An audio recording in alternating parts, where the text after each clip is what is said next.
We've got the brake backing plate off, and we're going to do a little bit of service work while we're in here. It's not part of the brake work, but by golly, we got it all tore apart. We may as well replace the wheel seal here. That rubber seal that just hit the deck keeps the oil. You saw the oil draining out of the differential. That seal wraps around the axle and keeps the oil in there. So Mark's pulled the old seal out, and he's going to install a new one. If you don't have a seal puller like the one Mark just used, a screwdriver can work. It's a little tougher, but it'll work.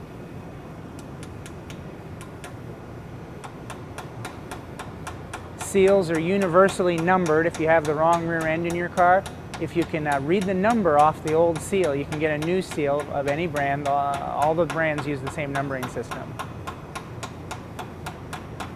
Tap it really carefully all around the perimeter. You don't want to just bang on two spots and try to knock it in with two blows. You'll bend the seal. These seals are real fragile.